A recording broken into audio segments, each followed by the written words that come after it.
Good evening. It's time for the QLP Poetry Reading Series. This series is designed to showcase the works of poets from around the world. The host of the program is Dr. Michael Anthony Ingram. Hello and welcome to the show. Tonight's program is very special. Our featured poets are Heather Corbally Bryant and Octavio González. Heather and Octavio, are you with me? Yep, we are here. Fantastic. If you have a question for either poet, please call 646-787-1631. So without further ado, I give you Heather and Tavi. Okay, well, thank you, Michael, for having us on this quintessential listening poetry. So we're going to start with a dramatic dialogue with two parts called Q&A. This is Act 2, and the two characters are Q and A. I will be playing A, and Heather will be playing Q. All right. Here we go. So you're all blind? Yes. And you serve them? We do. Since when? Forever. Or at least that's what I think. What we understand of the situation, what they tell us. They give you grain to live on? Yes. Lots of it? Tons. Literally metric tons of it. But you serve them. But we serve them. Who are they? What do you mean? What do you mean? What do I mean? We serve them. I know, you said that. And we're in a dream. What do you mean? This is only a dream. I'm dreaming this? No. You dreamt this. I dreamt this, and now I'm no longer dreaming? In a manner of speaking, yes. Don't cry. I'm not crying. Am I? Yes. So I'm No. Dreaming we were in this room, and you and I are standing here. You and I are standing there. Go on. And you were wearing that white shirt. And? I was asking you these questions. And? I can't remember. That's it? I can't remember. And we were blind. And you were all blind? And I was telling you. And I was asking you. And? Why don't you finish this for me? It seems like you know. It does seem that way, doesn't it? But then that means... Does it? Yes, it follows logically. What does? Don't you know? I do. I mean, I don't. I mean, that's not really the point, is it? We were in this room. We are in this room. Yes. And you and I were discussing the situation. Right. That we are all blind. We? Sorry, that you are all blind. It was the setup. You mean it's all a setup? Go on. I'm hungry. The situation? Oh, for heaven's sake. I'll tell you right now. So it's a fucking allegory. Any idiot can see that. And I don't mean the bit. And don't tell me the bit about you wearing the crisp white button-down shirt. Didn't mean anything. Well? And don't give me any bullshit about it being a cotton shirt. Hey, now. I'm sorry. Now I'm crying. Fuck you? Uh-huh. Jesus. Are we still in this room? In a manner of speaking. So let's finish this. Okay, let's finish it. The room was littered with random candy wrappers, stuff, and you were picking it up. I think you were doing that. I'm confused. No. Keep going. We'll sort it out later. Okay. The room was littered with candy wrappers. And I was picking them up, and we were talking about the others still being asleep. But they're going to wake up soon. And they left the mess, and we resent them, but they pay the rent. Keep going. It's like a Twilight Zone episode. Come again? The man with the white shirt talking to another man or woman, and the viewer knows he represents something. Do go on. Like death or something? And we were all blind. And they give you as much grain as you want to live on. I can see the Twilight Zone connection. Yeah, it's too predictable, isn't it? It's offensive. It is offensive, but it's an allegory. Like the Twilight Zone. Yes, I was picking up the junk on the floor, and you were standing right there. One leg on the edge of the chair, arms folded, nonchalant. A nonchalant blind man. Telling me whether you'd give up one for the other. Give up all the grain in the world in order to see. I'm crying again. I can see that. Why? I see what you did there. No, that's not what I mean. I know. You know what I mean. You knew what I meant. I can't see. You can't see? We can't see. You all can't see. I'm not crying anymore. Nobody said you weren't. That's not, don't you mean nobody said you were? Finish the dream. Then we got to the part after the whole nonchalant bit. The rest is censored. What? Finish your story. It's going to happen one way or the other. Sooner or later? Sooner or later. So go on. Am I still guided by voices? LOL. Did you just LOL? At least I wasn't crying. No, seriously. Yep. Yep? Finish the goddamn story. Okay, Jesus. So, being guided by voices, which in this case I suppose are Sartre. Yes. And who's the guy who wrote The Dumbwaiter? Why are you asking me? Because we're talking. LOL. Did you just again? Go on. Anyway, these voices. I was picking up the pieces. Yes. What? You got it. I got what? Listen, all I said was...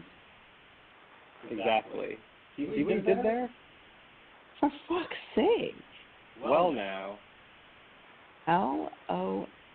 Now you just LOL. I just did, didn't I? Tell the rest of the story. Yes, I was doing so well for a moment. You were? So, picking up the pieces. No, let me finish. LOL. So, I was picking up the pieces and resenting that those who were asleep, they left trash everywhere. But there wasn't much of it. But there wasn't much of it, no. Go on. Was that before or after the Blind Society? Is it a society? It's a society, like in science fiction, the Twilight Zone. I may as well not exist.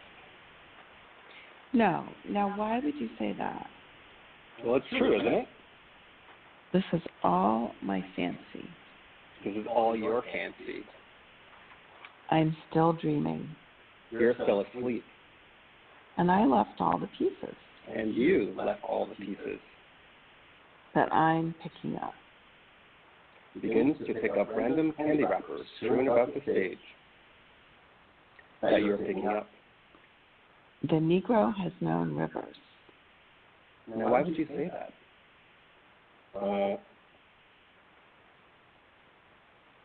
That's worse than LOLing. It is, isn't it?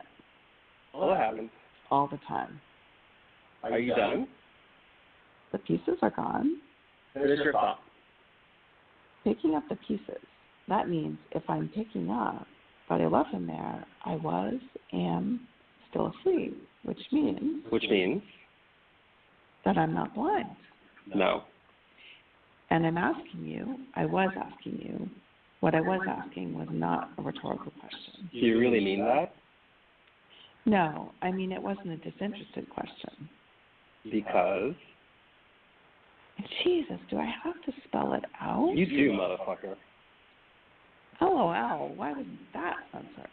That's true. Why don't you ask them? Huh, right. Is there a problem? No, but... Well, at least you're not crying. I can't say anything now. Don't get angry at me. This is your hallucination, remember?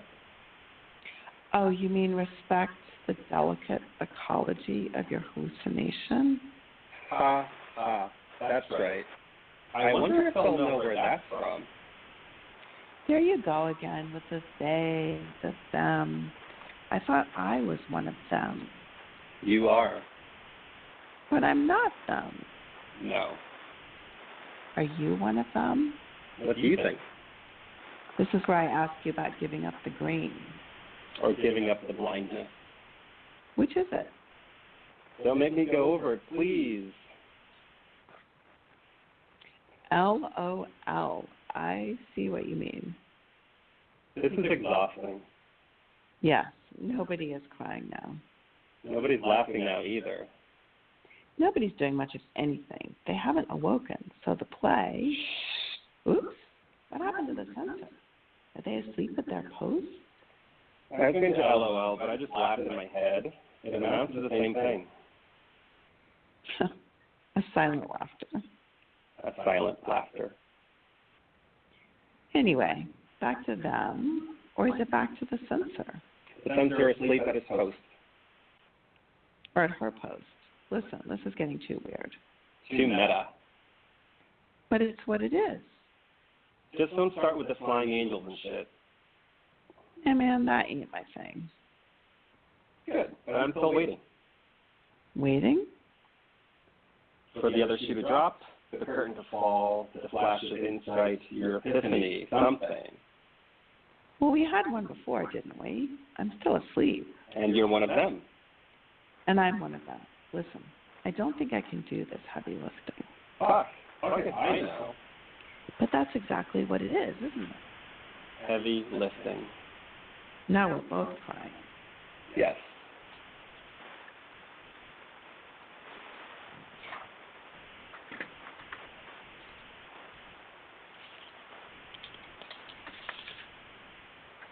Why? The tragedy of the universe. Ugh, don't give me that. Why, you don't like that? Well, it's some Twilight Zone shit. Indeed. You know who you sounded like just now? Omar Little. From The Wire? Yeah, he always said, oh, indeed. Nigga got style. Oh, indeed. Okay, you really need to censor. We fucking do. Hey, stop that. I'm not going to LOL. This is devolving. Are we drunk? Maybe you are, mister, but I'm not. Don't you mean maybe you are, sister, but I ain't? Come again? Never mind. No, continue. I was moving us into another realm. A world of women? Of gays and women? Where the fuck is that censor? A women of world and gays. Come the what now? Haha, yes, this is extra crispy now. I almost LOL'd, but I held it in. Well, not all is lost then. I preferred it when we were crying. Why? asking me that because it's in the script. Looking down at a sheaf of papers he's holding in his hands. How did these get here? Now you're asking me? I just woke up. I just woke here. I see what you did there. Stop it. Stop the insanity. This is definitely no exit. Yes. Hand me that sheet of paper. He does so. It's blank. What did you expect? Are they all blank? What do you think? You're saying I should know one way or the other? Yep. Don't you know? I don't. I'm blind, remember? But then, why are you reading? That's a good question. LOL. There, you did it again. I know. This is, well, let me see the rest of them. So now you're playing the big man. That should have been censored. Don't you realize there is no censor anymore? No. Fuck. Ha, yep. Fuck. Fuck. Well, we both know it ain't about that. You know, your idiom has changed dramatically since. Omar Little? Yes, mine does too. We're not consistent. And you're afraid I'm becoming too consistent. Yes. A caricature, a flat character. Don't rub it in. I'm not only blind, but I'm also a black man, middle-aged, wearing a blinding white shirt that is, in fact, as a matter of fact, made of cotton. That was censored earlier. Well, nigga, it ain't now. Hey! I don't know. Let's think about this. How do we finish the story? After picking up the pieces? I cried a little bit just there. You're tearing up, yeah. Omar Little? You may sound like Omar, but you look like the Reverend. You know, this cultural reference will not last the night. But it gives a lovely light. Yeah, I was afraid of that. Go on. Why do you say go on? Why don't I ever say go on to you? Not only that, but why aren't we talking about them anymore? And why don't we come out and say who they is? Aha. Go on. All right. So I think we need to get out of this room. We need to figure out the riddle. The riddle being? To spell it out for those watching at home, why don't you do the honors? Well, seeing as we're being all polite and everything, you mean? Now that you've allowed me to speak, to have a say in the story, rather than being a mouthpiece? Don't get angry at me. This is about them. Nigga, please. You know this is still all your dream. Yes, that's why you sound like Omar Little. Was his name Little? Yeah, but we're getting lost in another tangent. Nigga, this whole thing here is one motherfucking tangent. Exclamation I know. I could resist. I don't want to be no fucking reverend. Motherfucker, now I sound like Bunk. Haha. And don't you LOL at me now. No, I'm serious. This is a real problem. Which one? This thing about cultural artifacts, cultural references. You mean this is one of your problems? Yeah. We stopped saying yes and started saying yeah. Not to mention started cursing and shit. And I'm still a caricature. And I'm still blind. But you have enough grain. I have. Yeah? I'm sorry. I was going to say two different things. Two different answers. To the question? It wasn't a question, but yes. It wasn't no riddle either. No, sister, brother, friend, confidant with an E, etc. You said a mouthful. Just one small point. Yes? And you said yes again. Okay. And don't say go on. I wasn't going to. Okay. Why do all my cultural references become obsolete? That's what you're worried about? Yes. And not the fact that you're blind? That I'm blind? We can't do much about that. No, we can't. But we can do one thing about that. And that is? Well, there are tons of options. I almost said myriad, but nobody likes that word. Word. LOL. Okay. One option. Go on. Yes. Success. Nigga, calm down. I can't. I feel relieved. I was going to lay out some options, remember? Oh, yes. You forgot to write sheepish there. Don't get too meta. Okay. Go on. Haha. Calm down. Okay. Sorry. Oh. Wow. I was going to give us options and see what happened. The censor came back. She came back.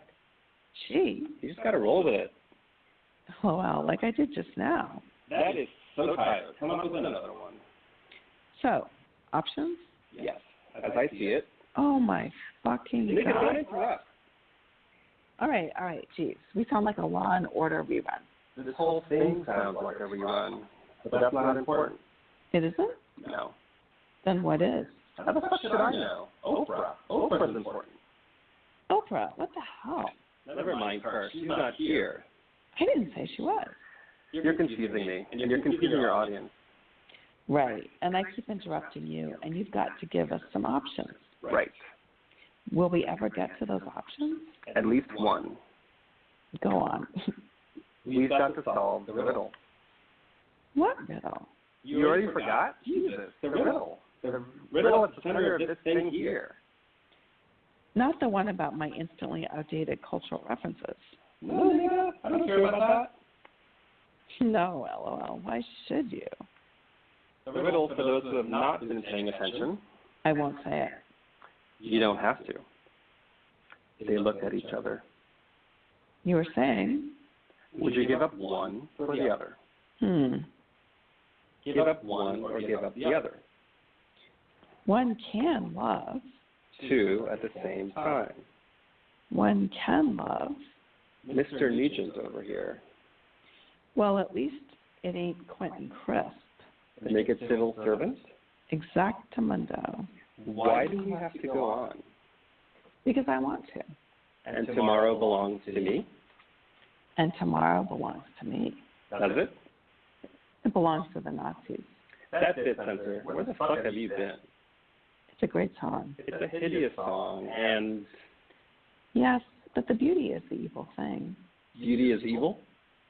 Flowers of evil in this case, yes. Are we answering the riddle? We're getting there, yes. And when we get there, we'll leave this room? Yes. And we'll no longer be blind? Right, righto. Boyo. What? I don't know. It's exhausted. You're exhausted. I'm exhausted. I thought tomorrow belonged to you. But not today, brother. Not today. That's chilling. That I called you brother? Yes and no. Anyway. The riddle. The riddle. You start, or should I? We've got to do it properly now. Okay. Would you give up all your brain, all the brain they give you, to regain your eyesight, your ability to see? Give me poverty or give me death? In a matter of speaking. See, that's the problem right there. I know. There are more pieces on the floor. No, there are the same pieces on the floor that I picked up a few moments ago in the same place. Nothing's changed. Nothing's changed. Looks like Beckett wins by a nose then. Well, hell is other people, so Sarge isn't far behind. No, but we're not in hell. No. No. Wait, how do you know that? How do we know that? I don't know, because we like each other? That's true. Hell is other people only when you hate those people. And you're in a room with them and can't get out. A metaphor for the human condition. The mote floating in the sunbeam. The gaze that is held forever. No blinking. Ever. They stare at each other. They continue to stare, not blinking. See how long it takes for one to blink or to look away. Then regain the scene. Who won? It's not up to us. No? Then who's it up to? The audience? Bitch, please, no. It's up to, well, how do I put this? It's not up to the actor playing Omar. It's up to Omar. Come again? Just now, one of us blinked or looked away first. Whoever did it first loses. I'm not going to say go on, but... Go on? Right. Right. So whichever one of us blinked first is the loser in the game. Or whichever looked away first. Jesus fucking bullshit. I know. That's some weak-ass shit. Some weak-ass shit right there. Mm-hmm.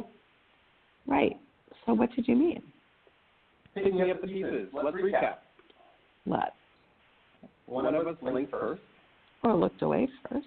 And the winner is the one who holds the gaze the longest. The one who holds it most dear? The one who isn't blind blinks first. No. I mean, possibly. I can see how that works. Being blind, I can hold my gaze forever. Forever? Forever and a day, to be exact. Of course. The censor is nowhere to be found. Forget about all that. It's about us. Not them. Not them. One can love too. One can. But there's war and famine.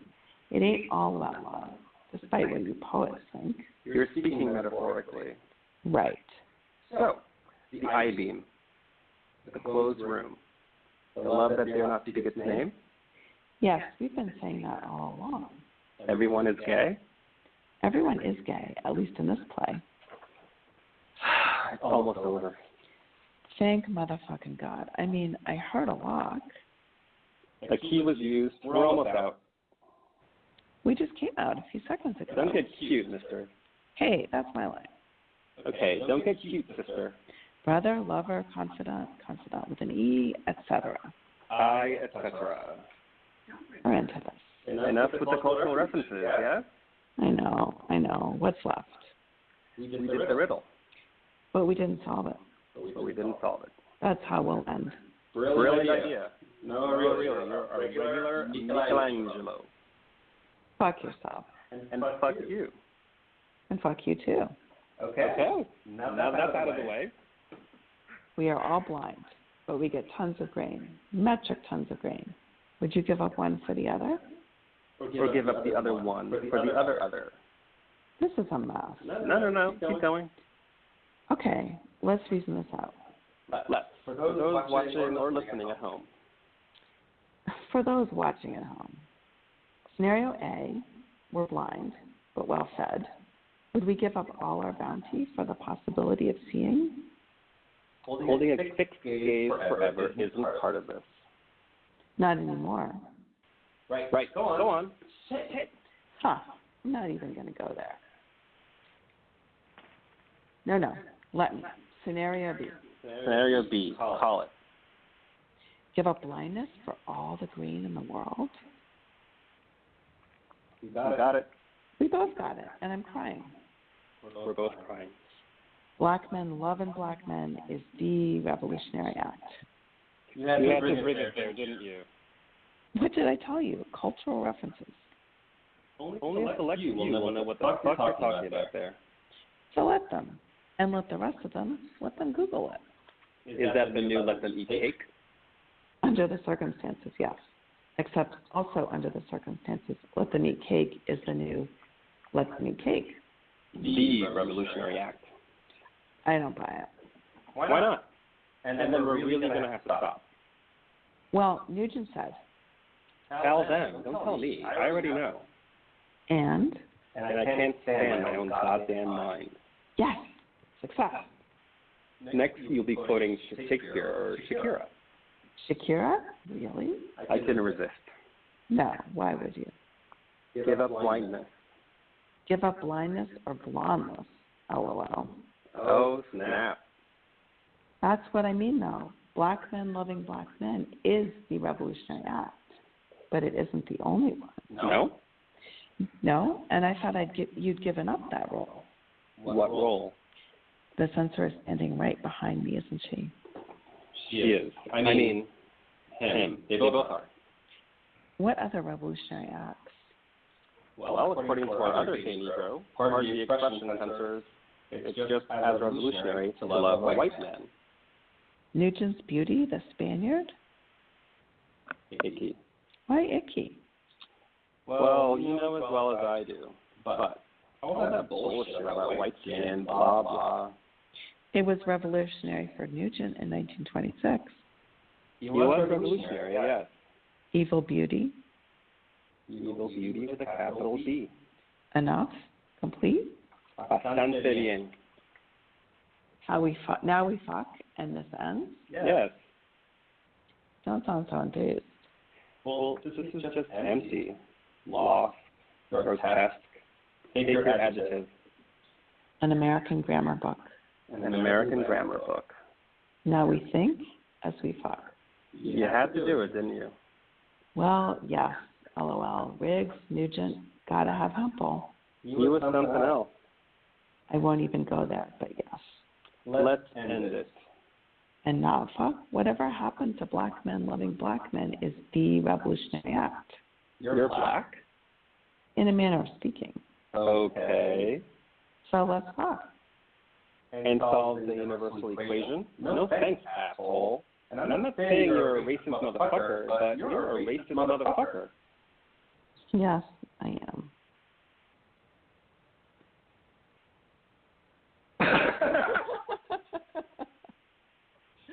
So let's fuck. Okay, let's solve the universal equation. We've already solved the riddle. Which is what this is really about. The rest is circumstance. Spoken like a true Marxist. Or is it Marxian? Spoken like a true Martian. I need to get off this planet. Just wait. In 300 years, the computers will do the thinking for us. Like the million monkeys in a room typing, one of whom types out War and Peace at random? More than a million, but I know what you mean. Sort of like this poem? Sort of like this poem. Random? Infinity?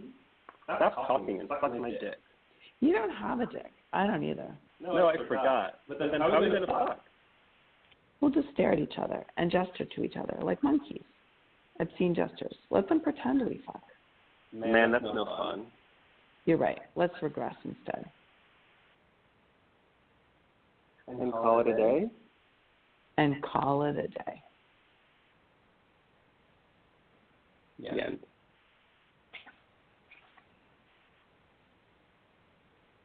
Okay, so that's the end of the radio drama, of the Tavi's drama. All right. Well, what we'll do is take a brief break and we'll be right back. Okay. All right?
Good evening. I'm Michael Anthony Ingram with the QLP series. We're here with Heather Corbally Bryant and Octavio R. González. Tell me briefly about the production, the play itself. Well, thanks, Michael. That was the world premiere of that Act 2 of Q&A, and briefly, I thought it was going to be a 3-act closet drama, so not really meant to be performed. And halfway between a closet drama and a dramatic dialogue, as opposed to a dramatic monologue. The irony, though, is that it is a monologue, and Q&A are the same person. They are also both author and character, and you get all the tropes about performance. So it's, in some ways, it's an autobiography in a dramatic form, if you will. I heard some poetic references in the piece. Yeah. Yeah, so part of it is about influences, hearing voices, as the character calls it. And so the desire to be original and the anxiety about being incapable of it. We have a caller. Let me bring this person in.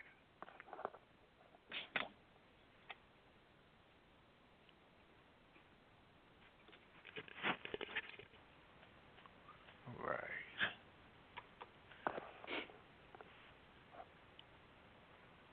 Area code 781. You're on the air. Okay. I feel like I stumbled into the sound for me was coming in and out, so I missed some chunks, but it may not matter. I felt like I was in the middle of a Samuel Beckett play that bumped into something by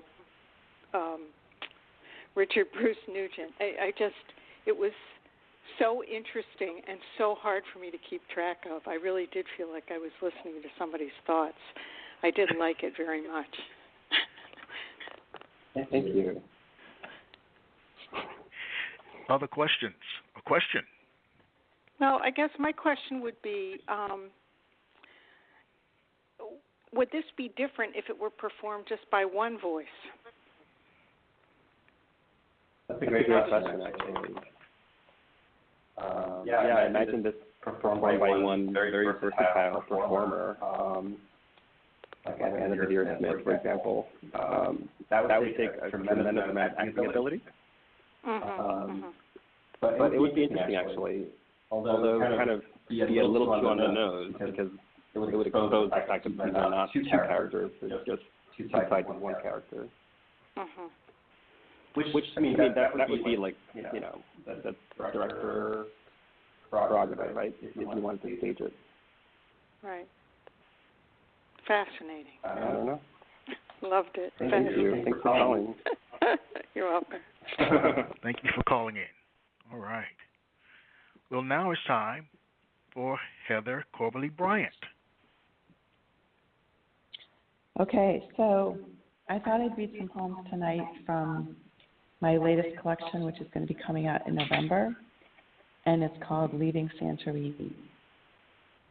And it's in 3 parts, and I'm going to read some poems from each part. So the first one's called Conjugal Relations, and I wrote many of these poems on a trip to Greece. My kids call it my Eat, Pray, Love trip. I went to Greece for 2 weeks to Santorini and pretty much abandoned all my responsibilities and had a wonderful time.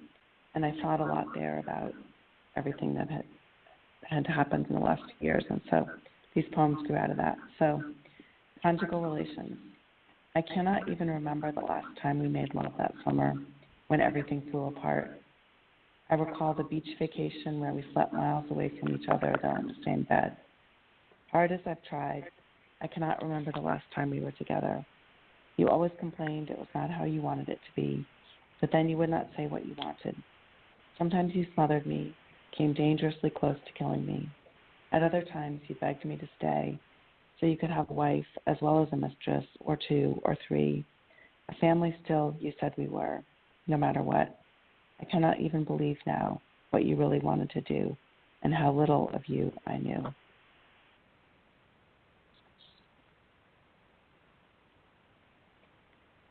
So I can say a little more about that poem if you want, or I can read a new one. Say a little bit more about that poem.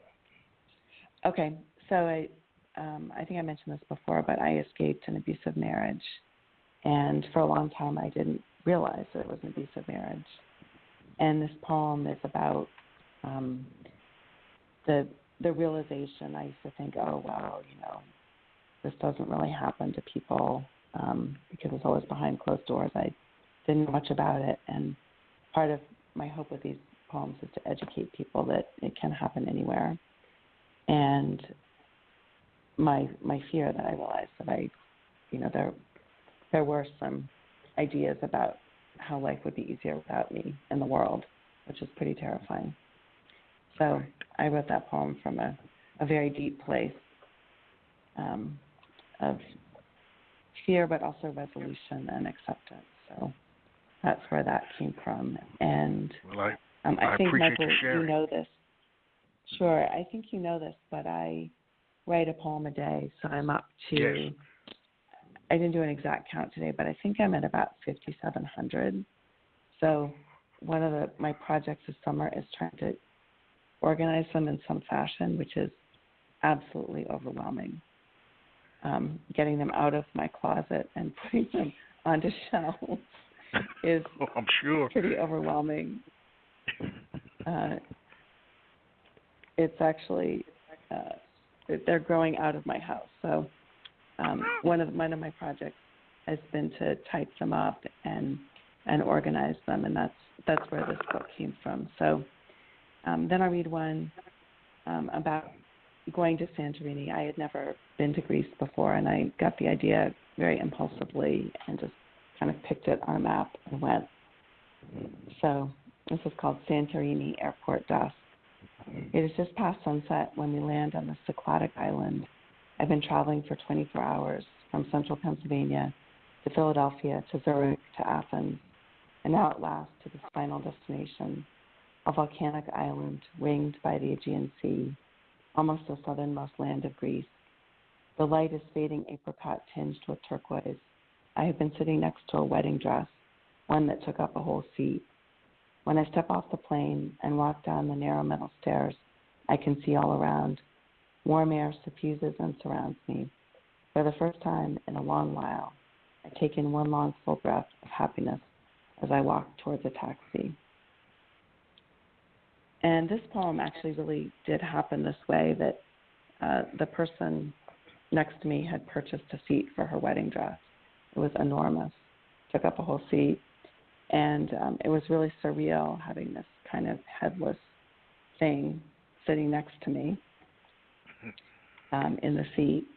And I also realized toward the end of this poem that a lot of times I really didn't breathe.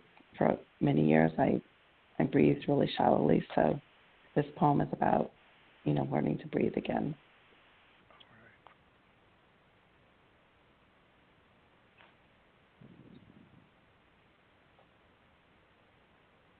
And then I can read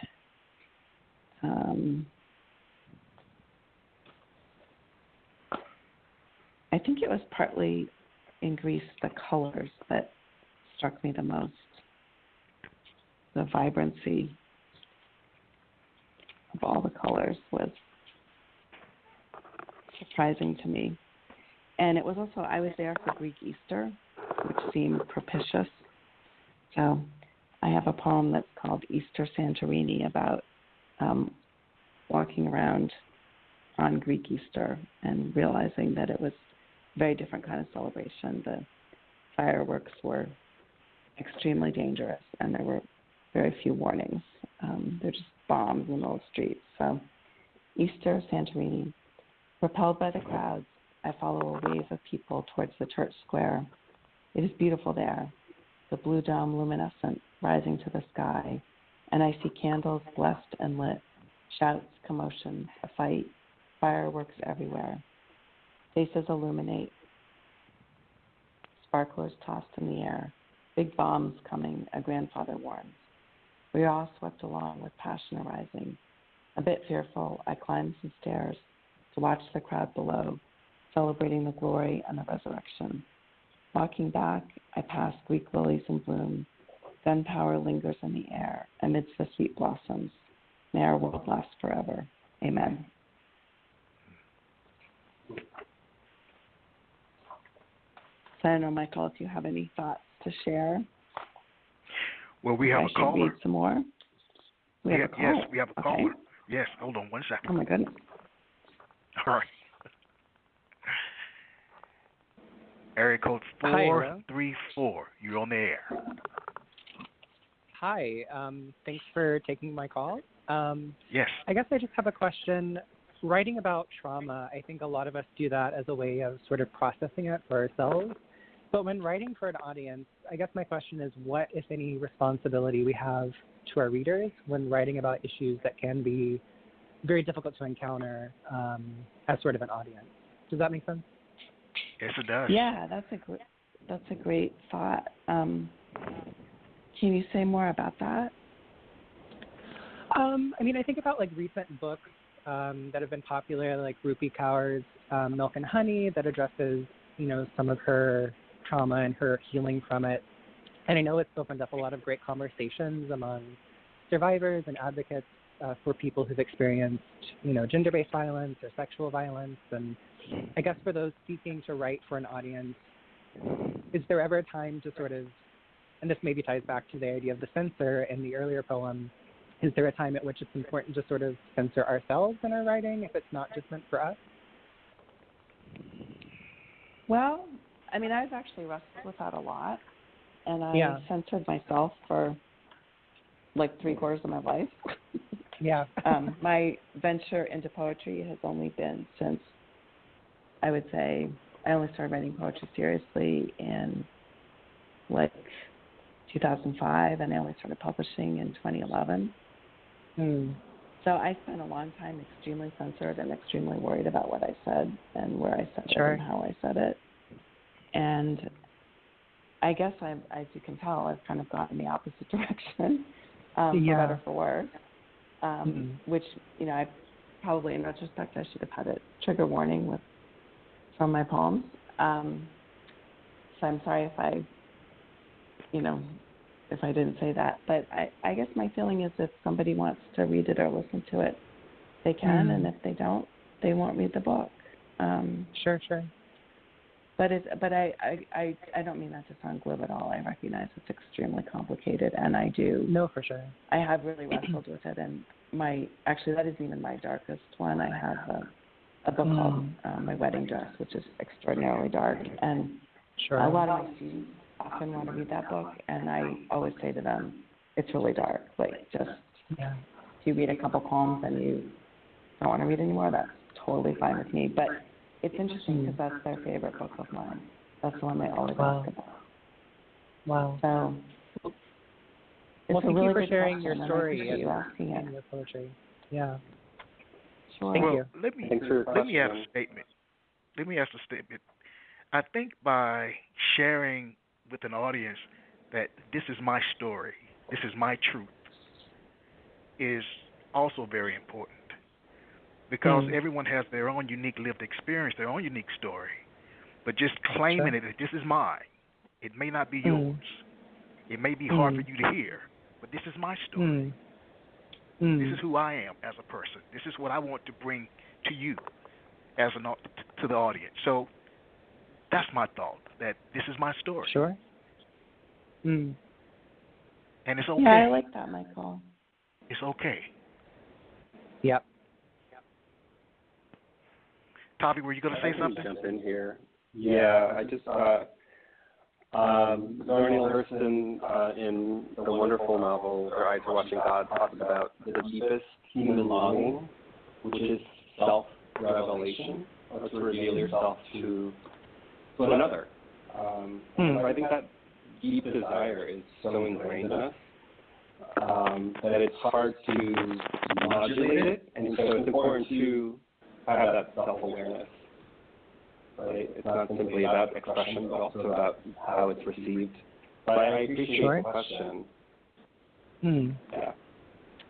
Thank you all. And I think it's something that anyone who writes or performs any kind of art wrestles with. Definitely. Well, thank you for calling in. Thank you so much. All right. Continue writing. All right, Heather, please continue with a few more. Okay, so I'll read a little bit of a lighter poem just to break the mood a little bit. So this one's called Coral Veritable, and there's a story behind it, which is that my dad actually went to Greece right before he died. He had a longing to go to Greece, and he went, and he came back, and he told me it was remarkable, and he gave me a gift, which is what this poem is about. And while he was in Greece, I found out I was expecting twins, which was super exciting. And so I was able to tell him that when he came back. And the twins were actually born 2 months early, and he was sort of outlived any doctor's predictions. So they had about 6 weeks together, which was amazing. So this is a poem about what my father gave me. So it's called Coral Veritable. One of the last things my father gave me was a tiny bottle of miniature pieces of coral that he brought back from Greece. Coral Veritable, stamped in gold letters on the label circling the front of this treasure. That and the matching coral earrings I've since lost. I remember his spiky black writing on the card. He'd written, "Your tummy will never outgrow these." A perfect note, given I just told him I was expecting twins, a fact he marveled over. I've kept that tiny bottle with me as a talisman of his spirit of adventure. Indomitable as I now hope to be, I keep this last remnant with me.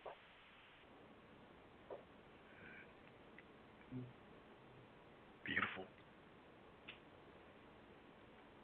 Thank you. We so have a caller. That's a poem of life. Oh, another caller. Yes, another caller, yes. Okay. All right. Okay, this is a popular show tonight. Yeah. Area code 857, you're on the air. Hi, I want to thank you both for reading your poems and, as Michael said, stating your truth. I'd like to know how you come up with your inspiration for your poems. I know, Heather, you said that you write a poem a day, which I can't even imagine. I can't either. How to even I don't think anybody can. that amount of energy to do that. And then also, I noticed that you're both Wellesley College professors, and I'm wondering what you would love to impart on your students, even students who are like science or mathematics and don't really see where this whole poetry thing fits in to their life. It's a great question. Yeah, that's a really good question. I mean, I can speak for myself first. I guess I want to impart to my students that they can speak their truth. And I actually was just in Ireland with a group of students, and we studied a lot of poetry. We met a lot of poets. And one of my feelings of victory is that even the science majors and the econ majors became wrapped up in poetry. So my goal, and Octavio can speak for his, but my goal is to bring joy and realize that students can be touched and find poetry joyful and not a scary, confusing, intimidating thing. Great answer. Yeah, I mean, I guess I can speak to the inspiration piece first. This piece that we just read actually was a dream that I had, and it was very vivid. And so, in some ways, I do feel like I can receive inspiration from above or from beyond or wherever you think dreams come from. And when that's missing, it can be tough. That's why I really appreciate Heather's daily practice. It's almost a spiritual practice. I'm not nearly as consistent. Yeah, in terms of students, we get a lot of students at Wellesley who take our literature classes at the end of their 4 years because, say, they're pre-med or, some other hard major, so-called. And so when they can finally take classes they want, they take a poetry class. And I think that's in some ways wonderful and sad at the same time, because our notions of higher education are about this vocation, and yet education is also about forming the self and the soul and the citizen. And where you get that information from is not from the greatest minds of history and how they wrote and what they wrote. And so it would be nice if we had a more integrated notion of the humanities, of literature and the arts, and how important that is for the soul. Yeah, that's a great way of putting it, Tavi. And I would add that in terms of inspiration, I it's kind of strange now, having done this for so long, and I guess it's like almost 16 years. It is, as Todd said, it's become a spiritual practice, and every day I just will see something that I want to write about. It will just happen. And I can't say they're not all great by any means. And sometimes I think I write the same poem over and over again, and I'll be like, oh no, there's that poem again. It came back. Or I'll write, 10 variations of the same thing.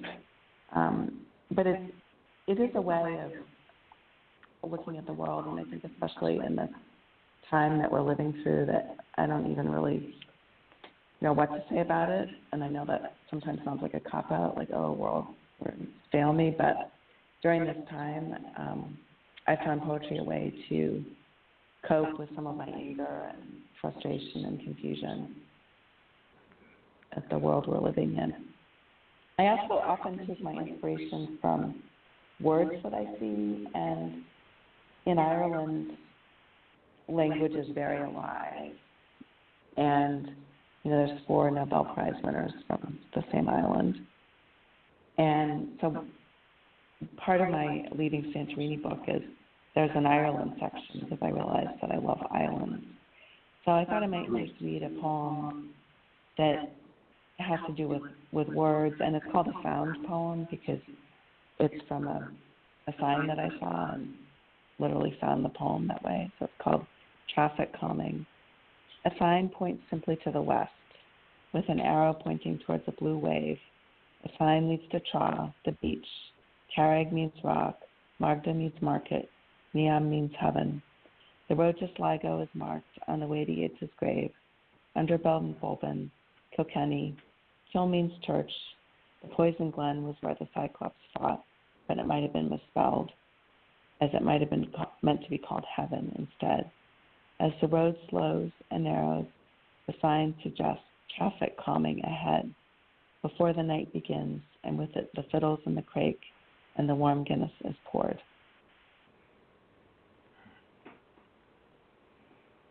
I have a question. Sure. All right. It's a very simple question, and when I have an opportunity to work with this show once a week, and I ask the question, what is poetry? I'm going to ask that question. What is it? What is it? We know why we write it. Right. A lot of people have tried to answer that question.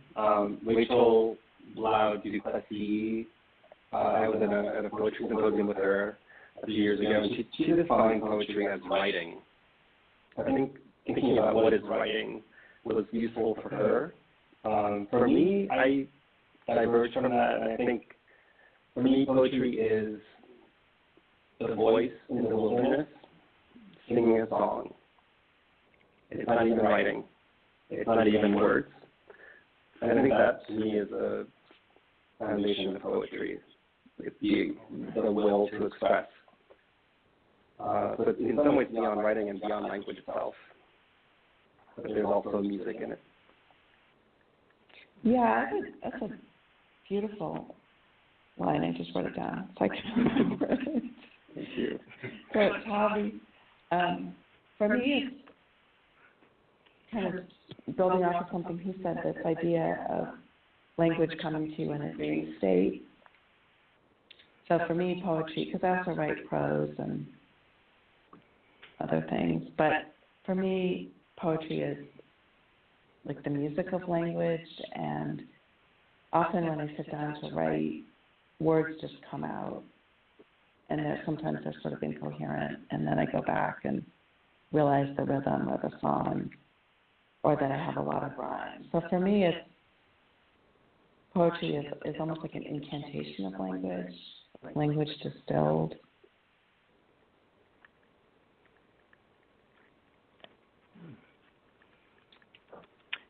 Between the three of us, I still don't know what it is. I've been writing poetry for 25 years. And sharing all around the world, and I still don't know what it is. I view poetry as being life. Yeah. Don't ask me what I mean by that.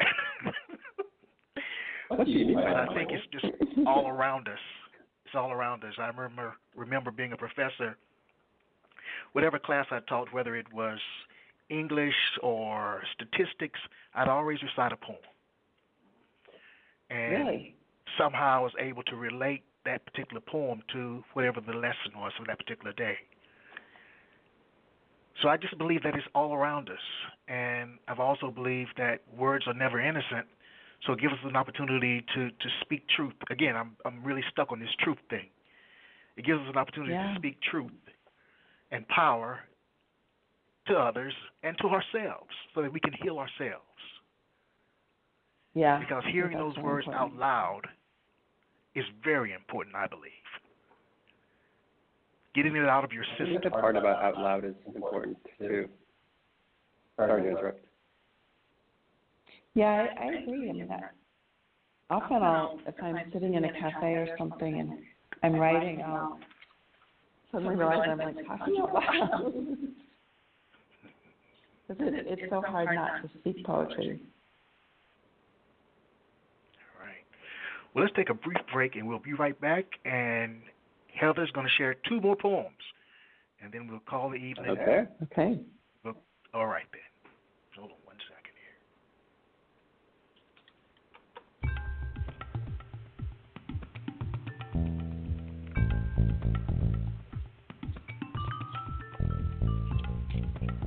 Doesn't that at 9?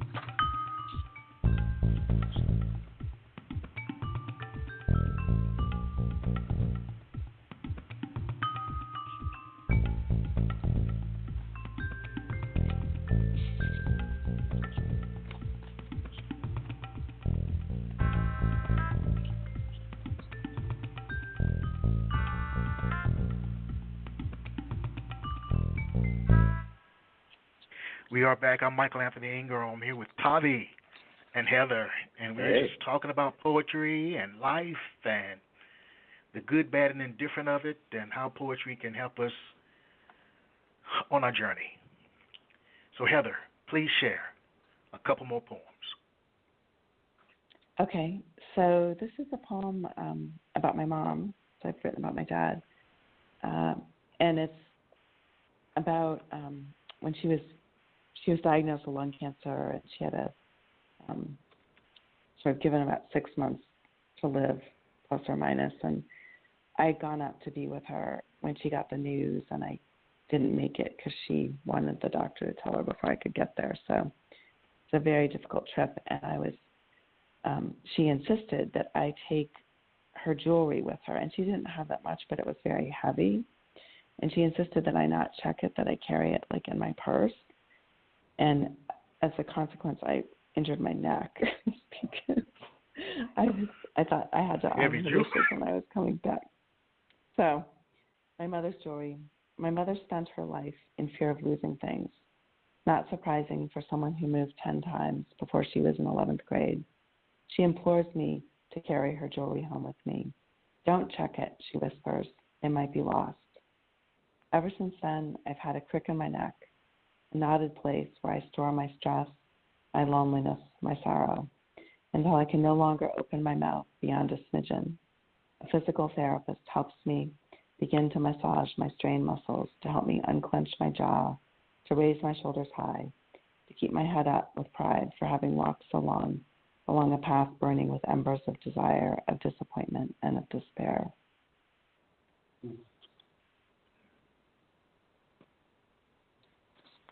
Very powerful.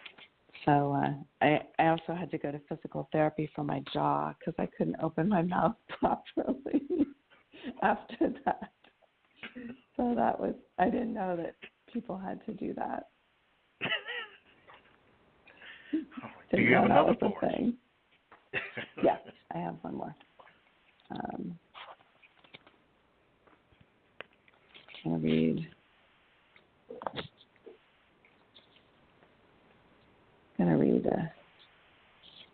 A lighter one. It's called Donkeys. And this is a Santorini poem. And I realized, well, after I read the poem, I'll explain, called Donkeys. One morning, I realized why I feel as though I'm in a movie, because I have seen the scene before me on the big screen. Jingling bells waking every day, the sounds of donkeys being led to the steep stairs at the end of the island, the stairs where they lug heavy tourists up and down more times than I can count. By dusk, the donkeys pass by my windows again. This time they are tired, worn, thirsty, and I am sorry for their lot. When their owners hit them with whips to make them go faster, I have to look away. And that's, I realized that the Girls with the Traveling Pants, or the Sisterhood of the Traveling Pants, or whatever Yes. that series was called, my daughter loved, and it was filmed on Santorini, part of it. And I realized halfway through my time there that I was sort of living on a movie set, and that added to the unreality and also the magic of it. Mm-hmm. Wow. Tavi, I know, based on reading your bio, that you've written a collection of poems. Would you like to share? Yes. Sure. Okay. I don't know if I have copies of my book here, but I can find something. All right. Sorry, I was so focused on the play. I have some new work that I've been working on. Let's see. So I've been working on these sonnets, and they're not really sonnets, but there's no real rhyme, there's no meter, but they are sonnets, and I wrote what's called a crown of sonnets, 7 sonnets. The first line of the first sonnet is the last line of the last sonnet, so it forms a crown. And I think I'll read the last, which is called Baywatch Apollo. And I guess I'll just read it. Accidentally, proudly, after he's gone, sweaty residue of sulfurous night hurtled into blind Sundays, 70s Beach Boy shag, bronze Monterey smile, dirty blonde mustache. Amazing how the eye licks meat, confusing appetite for hunger. Was he herald only to the gaudy spring?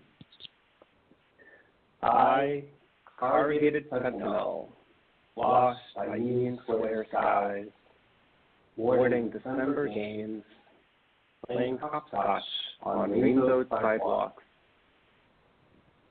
blind office mates under fluorescent light, hips locked after hours in the dark. Sun King, disassembled, son of man, shaving green, scars on my back where my wings used to be. Very nice. Do you have one more? Sure. I'll read that's the last of the crown. So I'll read the first poem of the crown, which will begin with the same line. This is called The Wingless Hour. And the title is from a poem by Swinburne that is also the title of a lost novel by Nella Larson, who's a famous novelist of the Harlem Renaissance. The Wingless Hour. Scars on my back where my wings used to be. Sometimes I get goosebumps thinking of him, nourished with what I was consumed by. Smudged ring, yellow shit, warm marble tongue, licking a wet garden, musky, with rosemary and thyme. Hello and goodbye to the boy man in matching parachute pants, onion paper bags under his eyes, clammy hand in a bed of seashells, empty with me in it. Earlier, pulsing strobe lights throbbed no sound of mine. So I began to sing, warbled blue notes meant for him to hear, ringed lips smoking what could tranquilize, restore.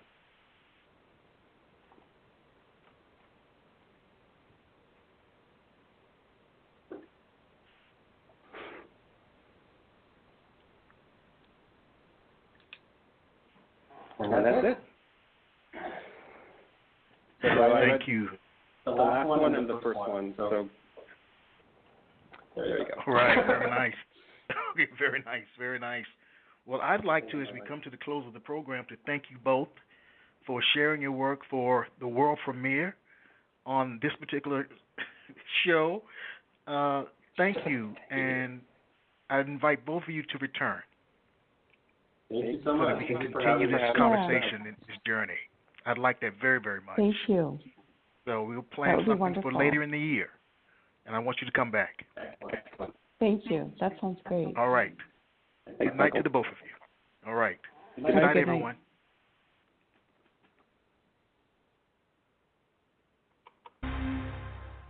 Night.